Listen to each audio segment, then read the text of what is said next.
ছেলে এবার মেয়েকে বললো যে আমি খুতবা পড়বো, তুমি আমিন আমিন আমিন বলবা, আমাদের বিয়ে হয়ে যাবে। বললাম হোয়াট ইজ ইউর কোয়েশ্চেন নাও। আমি মহিলাকে লিখলাম যে হোয়াট ইজ ইউর কোয়েশ্চেন, তোমার প্রশ্ন কি? বলল যে শেখ, আমি আপনার কয়েকটা লেকচার শুনেছি, আমি এখন খুবই আতঙ্কিত, আমি খুবই লজ্জিত, আমি ভীষণ ভীতু, আমার দ্বারা যে অন্যায় হয়ে গেছে আমি কি করবো আমি বুঝতেছি না।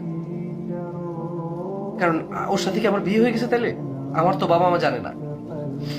আমি বললাম নো, এইভাবে বিবাহ দ্বীনে ইসলামে তো নেই, কোন বড় বড় সমাজেও নেই, হিন্দু ধর্মেও নেই, বৌদ্ধ ধর্মেও নেই, খ্রিস্টান ধর্মেও নেই, পাহাড়ে গিয়েছি উপজাতি ধর্মেও, উপজাতি সভ্যতায়ও নেই যে কেউ কথা বলল হারাম মনে করলো, তারপরে এরপরে ছেলে রাতের অন্ধকারে গোপনে, ছেলের বাবা জানে না, মা জানে না, ভাই জানে না, বোন জানে না, কেউ জানে না, মেয়ে জানে না, মেয়ের বাবা মা জানে না, কেউ জানে না, শুধু তারা কথা বলবে এটাকে হালাল করার জন্য একটা খুতবা পড়বে।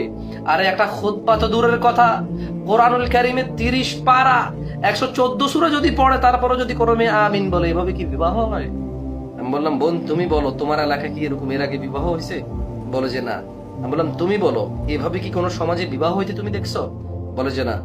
বললাম তোমার বিবাহ হয় নাই, তুমি ওই ছেলের বউ না, ওই ছেলে তোমার হাজবেন্ড না।